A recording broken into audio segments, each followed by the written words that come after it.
one of the AHIP Institute and Expo. My name is Kate Warnock, and I'm so delighted to bring our next guest, Miss Karin VanZant. Karin, welcome to the interview. Oh, thanks so much, Kate, for having me. We're happy to have you here. So Karin is the Executive Director of CareSource. So Karin, you have a panel that you'll be on today. Is it today or is it tomorrow? It's this afternoon. This afternoon, terrific. And I think that you have a very important perspective that you're going to be sharing with the AHIP attendees. Can you tell us a little bit about your panel and the points that you'll share? Absolutely. And so the panel is really co-presenting with Rocco Perla with Health Leads. And we're really talking about the social determinants of health and how there's so many other things that affect a person's overall health and well-being. CareSource is a very large Medicaid managed care plan.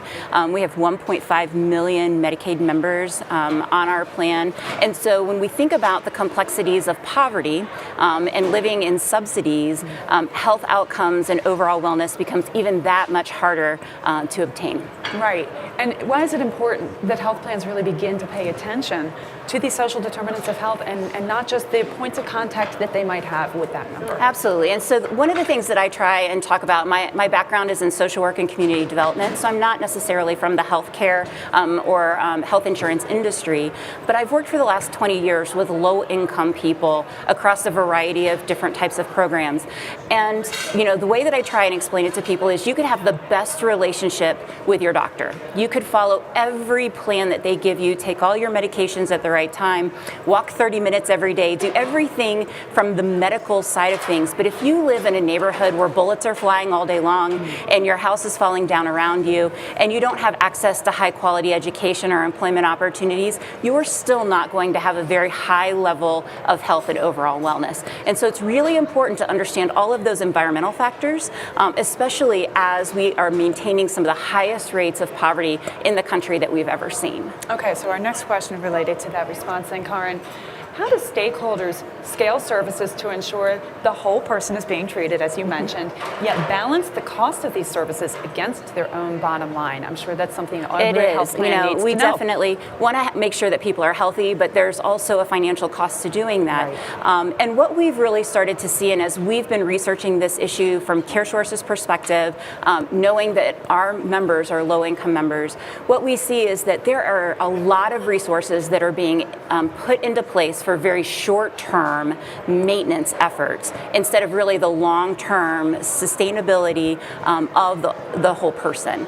And so one of the things that we've been really looking at is, while from both a health perspective and a social determinants perspective, is $1 trillion is spent on low-income maintenance poverty types of programs. And we have members that work with anywhere from 7 to 10 different social service types of organizations, in addition to any of the healthcare organizations that they may be working with. And so we really have a very siloed, very passive type of response to working with these folks. And so overwhelming, no doubt, for the individual who is trying to navigate that kind of system. Absolutely. Well, and it's very frustrating for the helping professionals. Right. We see we almost kind of think about our members as they're in total survival mode. They're only showing up with the healthcare institutions when they absolutely need them, and by that time it's really too late. And so how do we start to learn a lot about what our members are going through, what the majority of Americans are going through in their day-to-day lives, and how do we better utilize the data that we collect on the health side of things to really understand and be able to start to predict where are the red flags before they become the red hot fire red flags that are very high cost. So you mentioned being maybe moving from a passive position to a more active one.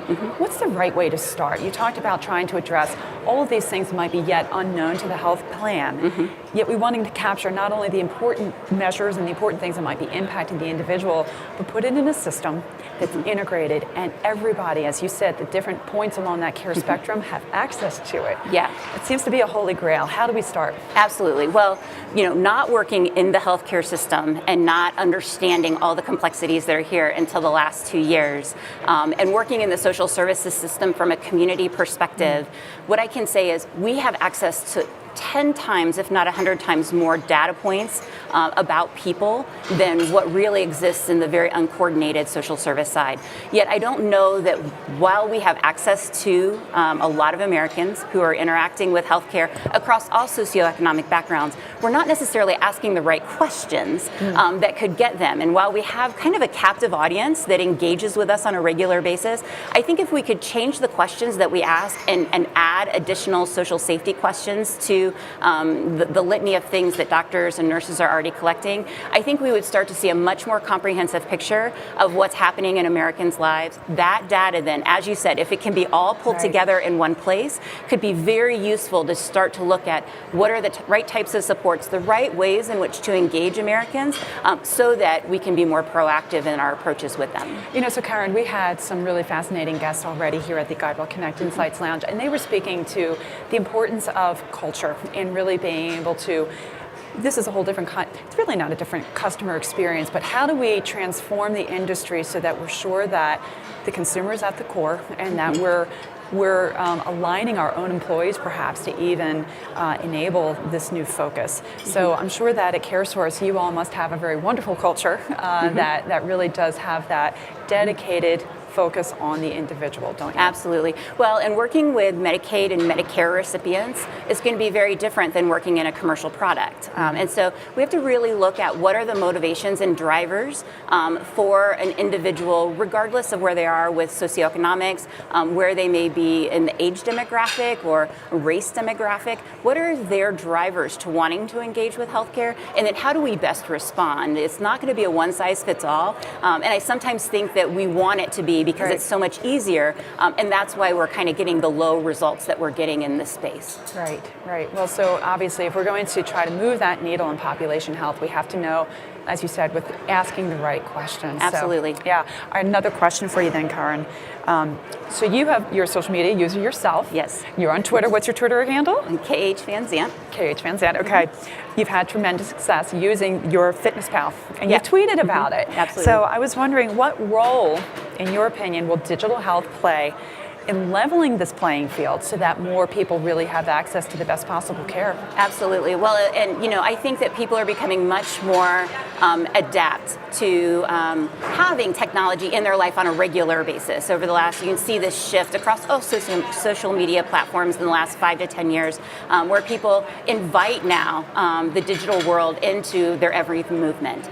And yet, at the same time, we're not necessarily capturing that data. It's still siloed. Right.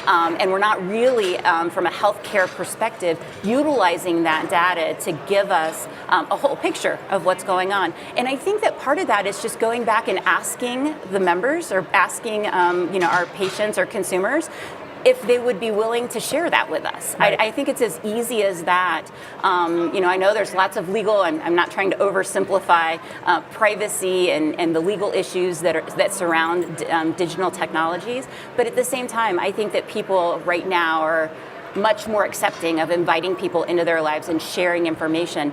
And if we truly want to get to population health, I think that utilizing some kind of a technology platform is going to be absolutely essential because that's how people want to receive their information. That's how they want to give information. And no doubt they're going to be more willing to share this information, give that approval to access if they understand the benefit back to them. Right, absolutely. Right. And right now we have a lot of legal constraints, and from a healthcare and a regulatory compliance background, I don't know that we're necessarily equipped to be ready for that leap.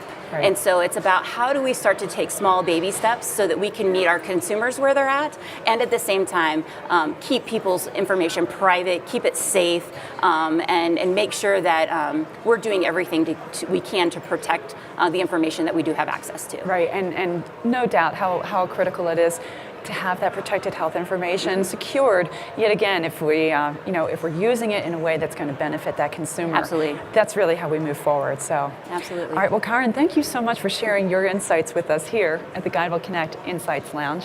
My name is Kate Warnock. We're going to be up soon with our next guest.